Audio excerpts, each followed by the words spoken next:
China को तो बहुत फ़िक्र पड़ गई है और India as a tech powerhouse challenge कर रहा है चाइना को। लेकिन चाइना को अब परेशानी ये है कि उसकी जगह इंडिया ले सकता है।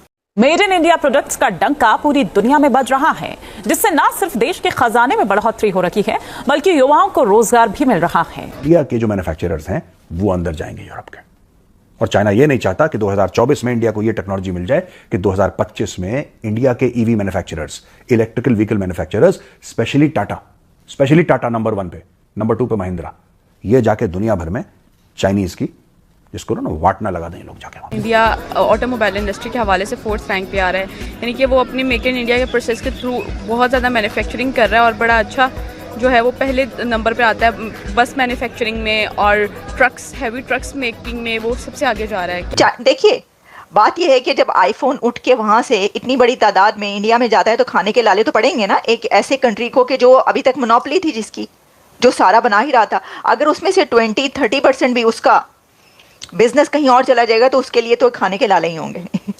अच्छा, फिर ये है कि meeting also encourage Chinese companies to export knock down kits, vehicle parts produced in China that are then assembled in foreign plants.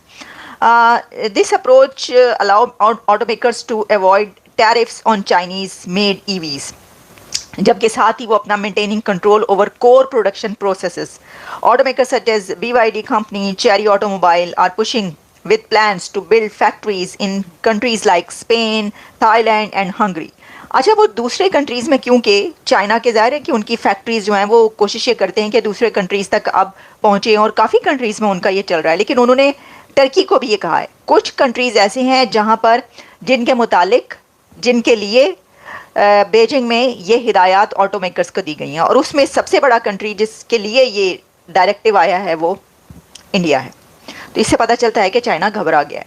तो दोस्तों, जैसा कि आपने भारत के द्वारा 4 व्हीलर कार्स की एक्सपोर्ट की खबर तो सुन ली होगी। तो दोस्तों, जिस तरीके से इस वक्त जो भारत है डीजल कार्स की मैन्युफैक्चरिंग कर रहा है, डीजल कार्स बना रहा है, और इस वक्त भारत में जो बड़ी बड़ी कंपनीज हैं वो डीजल कार्स बना रही हैं। और इसके अलावा अभी अफ्रीकन मार्केट को, जहाँ पर अभी इलेक्ट्रिक कार का ट्रेंड नहीं चला, और अफ्रीकन मार्केट जहाँ पर एज कम्पेयर डीजल और पेट्रोल सस्ता भी होता है, क्योंकि वहाँ पर पेट्रोल और डीजल काफ़ी ज़्यादा मिकदार में निकलता है। तो इस हवाले से भारत अपने देश में बनाई हुई गाड़ियाँ, बनाई हुई कार्स जो हैं वो अफ्रीकन मार्केट में सेल कर रहा है।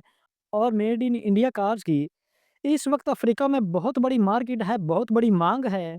तो दोस्तों, इस हवाले से हर साल और यहाँ तक कि हर माह भारत की जो 4 व्हीलर्स की एक्सपोर्ट है वो हर माह बढ़ती जा रही है। और यहाँ पर ये नहीं है कि भारत में विदेशी कंपनियां जो हैं वो गाड़ियां बना रही हैं, बल्कि भारत की अपनी कंपनीज जो हैं, जैसा कि टाटा मोटर्स, और इसके अलावा भी बहुत सी ऐसी कंपनीज हैं जो भारत की अपनी हैं। और ये तमाम भारत की लोकल और जो विदेशी कंपनीज हैं ये मिलकर भारत की एक्सपोर्ट को बढ़ा रही हैं, जिससे भारत का काफ़ी ज़्यादा फायदा हो रहा है।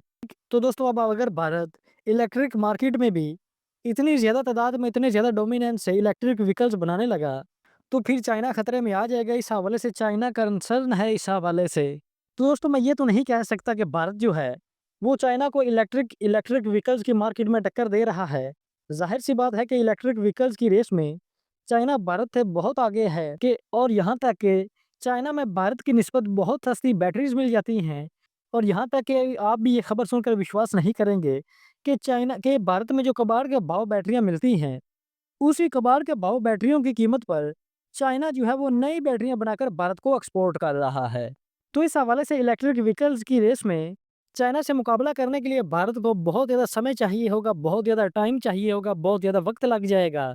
और इस हवाले से अगर इस टाइम की बात करें तो 12 से 15 साल मजीद भारत को लगेंगे इलेक्ट्रिक व्हीकल्स की एक्सपोर्ट में चाइना को टक्कर देने के लिए।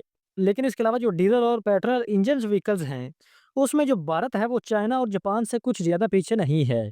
और अगर इस समय की बात करें तो इस समय भारत, चाइना और जापान के लगभग बाहर के देशों को अपनी मेड इन इंडिया जो व्हीकल्स हैं, मेड इन इंडिया पेट्रोल और डीजल इंजन जो कार्स हैं वो एक्सपोर्ट कर रहा है, जो कि भारत के लिए बहुत बड़ी जीत है।